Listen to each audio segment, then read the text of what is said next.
بيني وبينكم شفت هذا الفيديو ما فهمتش انا الغرض منه.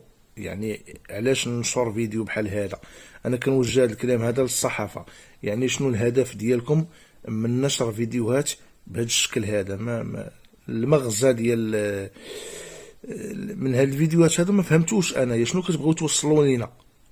شنو كتبغيو توصلوا لينا؟ لان مؤخرا بقينا كنشوفوا الصحافه ما كتناقش شي مواضيع ديال العامه، شي مواضيع مفيده، ما كتجيبش شي حاجه اللي كترجع بالنفع على المتلقي. كنشوفوا بالعكس الاكثريه ديال الخرجات ديالكم كتطرقوا غير للجرائم والاجرام والسرقات، وهذا قطع الريوس، هذا ضرب، هذا كريسه، هذا الخيانه الزوجيه، هادو الطلاق، هادو المحاكم. ما شفنا حتى شي حاجه مفيده زعما من. حاولوا ما امكن تخدموا على شي حاجه. واش ما كاينش شي حاجه في المغرب فيه غير الاجرام؟ الصوره ديال البلاد كاع وسختوها قدام العالم. هادشي اللي كتنشروا والله الا حشومه.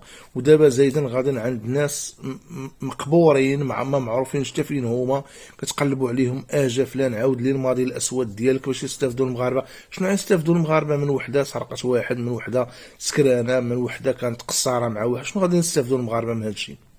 شنو غادي نستافد انا ولا انت ولا واحد اخر من واحد كتخونو مراته؟ شنو زعما غادي ناخذوا العبره؟ ما غاديش ناخذوا العبره حنايا من وحدين اخرين. شنو غادي نعرفوا المشاكل ديال الناس؟ واش نتوما في النيه ديالكم ملي غتنشروا مشاكل ديال الناس حنا غادي نستافدوا منها وغادي ناخذوا العبره؟ راه كله مشاكل وكله ظروف في الحياه.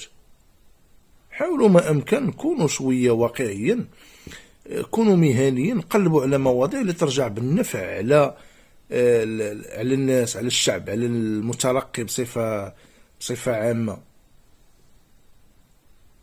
مواضيع هذو تافهه، لا اساس لها. باش نهضروا حنا بالواقع لا اساس لها. راه ما يمكنش انا نجيب واحد مجرم ضارب الحبس، ضارب لحمو، ضارب راسو، نقول له جا الميكرو عاود لي ليستوار ديالك وكيفاش كنتي كدوز حياتك وكيفاش كنتي عايش.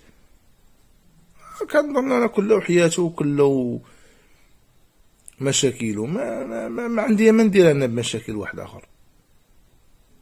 حول ولا قوه الا بالله.